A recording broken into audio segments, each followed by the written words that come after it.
તો ફ્રેન્ડ આજે આપણે એક સેવાનો વિડીયો લઈને આવ્યા છે, કરુણાલયમાં આવ્યા છે. સરની મુલાકાત લઈએ. કેમ છો સર? મજામાં? બસ મજામાં છું સર. કઈ સેવા તમે પૂરી પાડવાના છો? હા. અને શેની સેવા છે? હા, અમે સર કેન્સર હોસ્પિટલ છે અમારી, જે અમે કેન્સરના ત્રીજા અને ચોથા સ્ટેજના પેશન્ટોને ફ્રીમાં સેવા આપીએ છીએ. જેમને ટ્રીટમેન્ટ કરાવી ના હોય, ટ્રીટમેન્ટ થઈ શકતી ના હોય અથવા પોસિબલ ના હોય, તો અમે એવા પેશન્ટોને, છેલ્લા સ્ટેજના પેશન્ટોને અમે એડમિટ બી કરતા હોય છે, રાહત બી આપતા હોય છે, જેનાથી અમને સારવાર મળે. આ એક પેશન્ટ છે જે સ્કિનના કેન્સર છે. બીજા એક પેશન્ટ અહીં છે જેમને કેન્સર છે અને એમાં જીવડા પડી ગયા છે. તેથી અમે અમને દવા કરીને જીવડા કાઢી નાખ્યા છે, જે એનાથી અમને હવે સારું. પેશન્ટ છે અમારે, એમને પરમ દિવસ 100 દિવસ પૂરા થયા છે આમના. જય શ્રી કૃષ્ણ બા.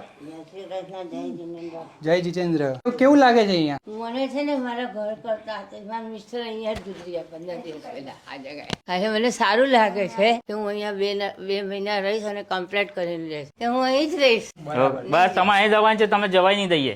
હા. અને પેશન્ટ જોડે એમના સગા સંબંધીઓ બી હા, હશે? પેશન્ટ સાથે એક સગા સાથે રહે છે. બરાબર. એમને ખાવા પીવાનું રહેવાનું ફ્રીમાં જ આપીએ છીએ. બધું ફ્રીમાં જ આપો છો? ફ્રીમાં આપીએ. જમા કરાવવામાં બધું છે, આમ બધું સારું જ છે. ડોક્ટરો સિસ્ટરો બધી સારી જ છે, સેવા સારી આપે છે. બરાબર. બીજા કોઈ પેશન્ટને અહીંયા આપણે આવવું જોઈએ? હા, આવું જોઈએ. હા, હું આ જાહેરાત મૂકું જ છું. બરાબર. તો જો ભાઈ બહારથી જે જોતા હોય એ લોકો આ વિડીયોને શેર કરે. તમે જે શેરિંગ કરશો એ બી એક તમારી મોટી સેવા છે. સેવા જ છે.